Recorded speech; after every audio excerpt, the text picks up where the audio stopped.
Salut et bonjour, bienvenue dans Audier. Au sommaire, aujourd'hui, la création d'entreprises comme alternative pour les demandeurs d'emploi. Des services existent pour les accompagner, on les détaille avec vous.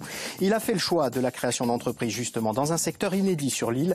Rencontre et témoignage de Jean-Dominique Lemeur, créateur de sa marque de montres à Solenzar. Vous êtes au chômage et vous êtes peut-être intéressé par la création d'entreprises. Comment s'y prendre, par où commencer et pour quelles perspectives? On en parle avec mes deux premiers invités.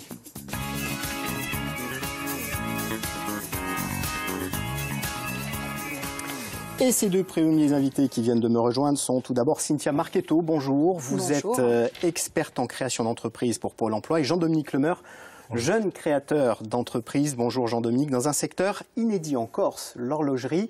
Qu'est-ce que vous faites exactement? Alors je suis horloger créateur et artisan d'art et je réalise des montres directement depuis mon atelier de Solenzar. Alors, créer des montres en Corse, vous nous raconterez votre parcours dans un instant, mais tout d'abord avec vous, Cynthia Marchetto, créer son entreprise pour sortir du chômage. C'est une solution proposée par Pôle emploi. Comment s'y prendre et quels sont les moyens qui existent? Alors, sortir du chômage grâce à la création d'entreprises, c'est une opportunité, oui, qui est proposée en termes d'accompagnement, puisque un demandeur d'emploi qui s'inscrit se voit proposer des offres, mais se voit proposer aussi un accompagnement en termes de prestations pour lui permettre de faire émerger un projet de création d'entreprise. Donc pour ce faire, nous sommes soutenus par des partenaires auxquels nous confions les missions d'expliquer comment structurer sa création d'entreprise, comment faire émerger justement ce projet en termes de marketing, en termes de budget, afin que le projet soit pérenne au long cours. Quels sont les dispositifs et les partenaires justement qui permettent de faire émerger ces projets? Alors on va fonctionner avec, les partenaires peuvent être la boutique de gestion, on va avoir Petra Patrimoine, on va avoir la chambre de commerce, la chambre des métiers, on va avoir aussi la Comcom qui est aussi porteuse de la création d'entreprises sur les villes, et après tous les partenaires qui seront nécessaires et qu'on pourra solliciter. Est-ce que cela fait partie d'une nouvelle demande d'une partie des demandeurs d'emploi? Alors c'est vrai que depuis le Covid, en fait, on voit une recrudescence en fait des créations d'entreprises. Alors, nouvelle envie de vivre sa vie d'entrepreneur avec des libertés différentes. Donc oui, après, est-ce que ce sont des projets construits et structurés qui vivront au long cours? C'est là où nous, on entre en ligne de compte et où on va se permettre d'accompagner le demandeur justement pour qu'il ait cette réflexion et qu'il se sente entouré. Est-ce que cela s'adresse à tous les demandeurs d'emploi ou est-ce qu'il y a des prérequis? Alors, il n'y a pas vraiment de prérequis, j'ai envie de dire, il faut oser, juste. Après, il y a des secteurs, effectivement, qui ne seront pas forcément porteurs parce que l'idée fusera chez bon nombre de demandeurs d'emploi. Donc, on est plus dans des projets de création qui vont concerner le bâtiment, la restauration et moins des secteurs innovants. On n'aura pas de secteur vraiment tiré vers l'innovation technologique parce que ces projets-là seront accompagnés plus par des parcours universitaires, comme on peut en témoigner avec Monsieur Lemeur. Alors justement, on va voir d'autres exemples peut-être d'entreprises qui ont été accompagnées, en particulier par Pôle emploi. Mais vous, Jean-Dominique Lemeur, comment avez-vous eu l'idée de créer une marque de montres et de la créer ici en Corse? Ça a vraiment débuté avec le Covid, puisque moi j'ai fait mes études en Suisse, j'y ai passé 7 ans, j'étais en ingénierie micromécanique horlogère. Après j'ai fait un master en conservation-restauration d'objets techniques horlogers, je fais vraiment tout un cursus qui me destinait à épouser une carrière là-bas.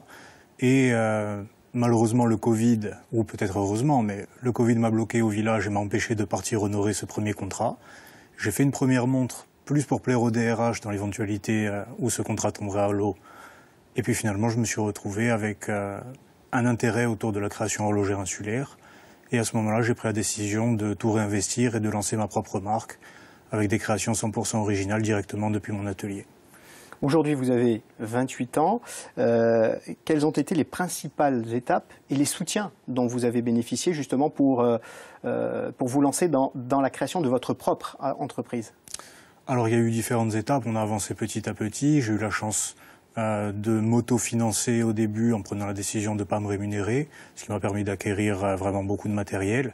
Et là, l'année dernière, j'ai été très bien accompagné pour la réalisation de ma boutique atelier qui est située à Solenzar. Et pour ça, j'avais des contacts privilégiés avec l'ADEC, avec Corse Active pour l'initiative, avec BPI France, etc. Et j'avais intégré le cursus Pépite, où j'avais le statut d'étudiant entrepreneur à l'Université de Corse. J'ai fait un master en management et en marketing à l'IAE de Corté. Mmh. Et grâce à ça, j'ai pu faire mon master en étant en alternance dans ma propre entreprise. Ce qui m'a permis d'avancer sur mon projet tout en devenant entrepreneur, puisque je le suis devenu par la force des choses. Et aujourd'hui, alors vous dites que vous êtes devenu entrepreneur par la force des choses, mais ça vous a permis en tout cas de développer le projet que vous aviez au fond de vous. Et ce n'est pas seulement un projet isolé. Vous voulez participer à un rayonnement plus large aujourd'hui. C'est ça. Aujourd'hui, en tant qu'artisan d'art, j'ai la chance en fait d'avoir rencontré énormément de personnes, d'artisans de notre île et d'ailleurs, qui sont dans cette même optique de valoriser l'artisanat. Mmh. Et d'ailleurs, on a réussi à créer des synergies avec d'autres artisans. Là d'ailleurs, à Montpoignet, j'ai une réalisation qui a été faite en collaboration avec Xavier Biancaril, qui est coutelier à Palombadge, et Doumé Santogne, qui est artisan du cuir ici dans la plaine de Péry. Et Doumé m'a réalisé des bracelets en cuir cousu main, et Xavier m'a forgé des petits disques en acier feuilleté réalisés à partir de minerais corse. Et sur un seul et même objet, finalement, on s'est réunis et c'est là qu'on met en valeur tout le monde, finalement. Aujourd'hui, vous êtes sur quel segment ? Aujourd'hui, mon tarif d'entrée est à 2500 € et mes plus belles pièces vont jusqu'à 7000 €. Mais ce sont des montres qui peuvent quand même rester assez accessibles. Vous en êtes où du développement de votre entreprise? Ça vous prend beaucoup de temps, vous m'avez dit tout à l'heure. Quelle est la situation pour vous aujourd'hui et quels sont vos projets pour les mois à venir? Alors aujourd'hui, forcément, je suis un peu homme orchestre de mon entreprise, donc je dois vraiment tout gérer. C'est assez peu commun d'ailleurs que ce soit la même personne qui fasse tout de A à Z, de la conception à la fabrication, même la vente, jusqu'au marketing, les photos, etc. Aujourd'hui, j'aimerais me développer pour permettre d'avoir une certaine pérennité dans mon entreprise. Et demain, pourquoi pas même créer de l'emploi dans ce secteur d'activité qui est unique sur notre île. Cynthia Marchetto, en quoi le parcours de Jean-Dominique Lemeur est pour vous un exemple et inspirant? Alors, c'est un exemple inspirant déjà pour nous parce que c'est un symbole de réussite et c'est surtout un symbole de construction et de précision. On voit qu'en fait, Monsieur Lemeur a étudié en fait sa volonté de créer et que tout est vraiment calculé, tout est précis. Il a un but en fait. Et c'est important parce que quand il va participer à des événements et ce qu'il fait avec bonne volonté, l'image qu'il rend en fait, c'est celle d'un projet vraiment réfléchi et pérenne dans le temps. Alors on dit qu'il faut oser pour créer, et c'est vrai que oser c'est bien, mais c'est oser sur la durée. On ne bascule pas créateur comme ça. Donc lui, il a eu la chance d'être accompagné par l'Université de Corse.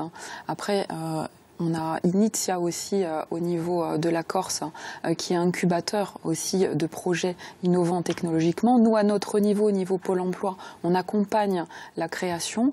En fait, on va avec nos partenaires, créer une espèce de bulle de protection pour accompagner les demandeurs d'emploi vers des projets de création pérennes. Qu'est-ce que vous donneriez comme conseil à des jeunes qui souhaiteraient se lancer dans la création d'entreprise? Et comment d'ailleurs les encourager à oser la création d'entreprise? La création d'entreprise, forcément, c'est quelque chose qui est assez intimidant.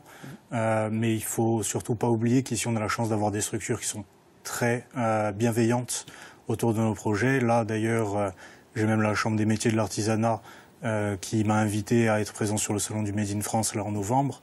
Donc on a énormément d'acteurs ici qui ne veulent que aider les jeunes à créer leur entreprise.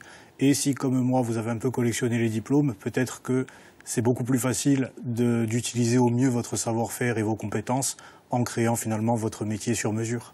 Cynthia Marchetto, quel conseil vous donneriez, vous, à celles et ceux qui voudraient se lancer dans la création d'entreprise, d'ailleurs qu'ils soient demandeurs d'emploi ou pas?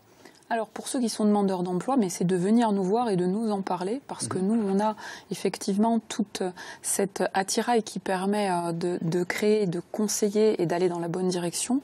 Et pour ceux qui sont actifs et qui ne sont pas demandeurs d'emploi, le site de Pôle emploi, qui donne de multiples conseils et de multiples, on va dire, contacts pour pouvoir créer.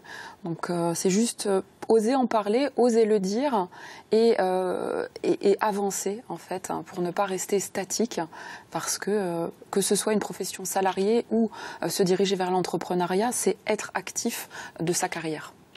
Merci tous les deux d'être venus nous éclairer sur les possibilités qu'offre la création d'entreprises, que ce soit pour des personnes en recherche d'emploi ou bien même des personnes qui décident tout simplement, après leurs études ou lors d'une reconversion, de se lancer dans cette création d'entreprise. J'ajoute juste une chose, vous faisiez référence à Initia il y a un instant. On en parlera demain dans Audier à l'occasion des 10 ans de cet incubateur qui a permis à de nombreuses entreprises d'émerger ces dernières années.